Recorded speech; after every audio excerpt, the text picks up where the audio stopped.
नमस्कार दोस्तों, आपका स्वागत है मेरे YouTube चैनल पीहू भक्ति कथा पर। आज से हम एक नई यात्रा शुरू कर रहे हैं जिसमें आपको मिलेंगे ज्ञानवर्धक और प्रेरणादायक कहानियाँ। यह मेरा पहला वीडियो है और मैं बहुत उत्साहित हूँ आपके साथ एक सुंदर कहानी साझा करने के लिए। गणेश जी की महिमा। तो चलिए सुनते हैं यह प्यारी सी कहानी जो हमें सिखाती है कि सच्ची श्रद्धा और विश्वास का क्या महत्व होता है। बने रहिए अंत तक और अगर आपको यह कहानी पसंद आए तो चैनल को सब्सक्राइब करना न भूलिएगा। एक समय की बात है, एक गांव में एक सीधा साधा और ईश्वर भक्त ब्राह्मण रहता था। उसका दिन सूर्य उदय से पहले ही शुरू हो जाता था। वह रोज सुबह जल्दी उठकर गंगा नदी में स्नान करने जाता और लौटकर पूरे विधि विधान से प्रथम पूज्य भगवान गणेश की पूजा करता। ब्राह्मण की पत्नी स्वभाव से तो थोड़ी व्यवहारिक थी और उसे पूजा पाठ से ज्यादा घर के कामकाज में चिंता लगी रहती थी। वह हर दिन अपने पति से कहती, आप तो सुबह सुबह ही पूजा करने बैठ जाते हैं, मैं घर का झाड़ू पोछा और बाकी सारे काम कब करूं? लेकिन ब्राह्मण उसकी बातों को अनसुना करके अपनी भक्ति में लीन रहा। एक दिन जब ब्राह्मण गंगा स्नान के लिए गया हुआ था तो उसकी पत्नी को गुस्सा आ गया। उसने गणेश जी की मूर्ति को उठाया और एक कोने में छिपा दिया। जब ब्राह्मण स्नान करके वापस आया और अपनी पूजा करने बैठा तो उसे गणेश जी की मूर्ति नहीं मिली।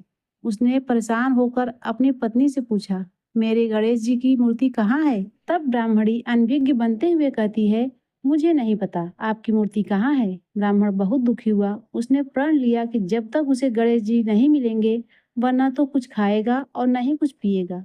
ब्राह्मणी ने उन्हें बहुत समझाया लेकिन ब्राह्मण ने भोजन करने से साफ इनकार कर दिया। वह रोने लगा और गणेश जी को याद करने लगा। ब्राह्मण और ब्राह्मणी की इस बहस को देखकर छिपी हुई गणेश जी की मूर्ति से हंसी की आवाज आई। ब्राह्मणी ने चौंक कर देखा और गुस्से में कहा, देखो तुम्हारी मूर्ति वहां कोने में पड़ी है और हमारी लड़ाई देखकर हंस पड़ रही है।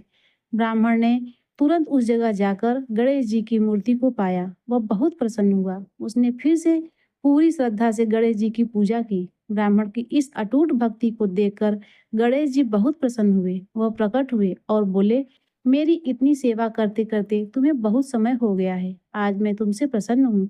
जो चाहो वर मांग लो।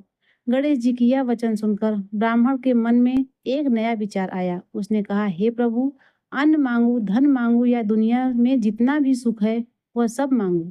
भगवान गणेश जी मुस्कुराए और उसकी सरलता से बहुत प्रभावित हुए। उन्होंने ब्राह्मण को धन धान्य और संसार के सभी सुख प्रदान किए। धन धान्य और सुख से परिपूर्ण होकर ब्राह्मण ने गणेश जी की मूर्ति को अपने घर के मंदिर में रख दिया और उनकी पूजा करने लगा। धीरे धीरे ब्राह्मणी के मन में भी गणेश जी के लिए गहरी श्रद्धा पैदा हो गई। उसने अपने पति से कहा कि वह गणेश जी की मूर्ति को अपने घर में ही रखना चाहती है। ब्राह्मण ने भी सहमति दी और दोनों पति पत्नी मिलकर पूरे प्रेम और समर्पण के साथ गणेश जी की पूजा करने लगे। तो देखा प्रिय भक्तों, आप सबने इस कहानी से हमें क्या शिक्षा मिलती है? इस कहानी से हमें यही सीख मिलती है कि सच्ची श्रद्धा और विश्वास का फल हमेशा मीठा होता है। भगवान गणेश ने न केवल ब्राह्मण की भक्ति को स्वीकार किया बल्कि उसकी पत्नी को भी सही राह दिखाई और उसके मन में श्रद्धा उत्पन्न की। गणेश जी ने अपने कृपा से यह कहानी हमें यह भी याद दिलाती है कि जब हम सच्चे मन से किसी की पूजा करते हैं तो वह न केवल हमारी इच्छाओं को पूरा करते हैं बल्कि हमारे जीवन में शांति और प्रेम भी लाते हैं। तो एक बार प्रेम से बोलिए, गणेश भगवान की जय। गंग गणपतये नमः।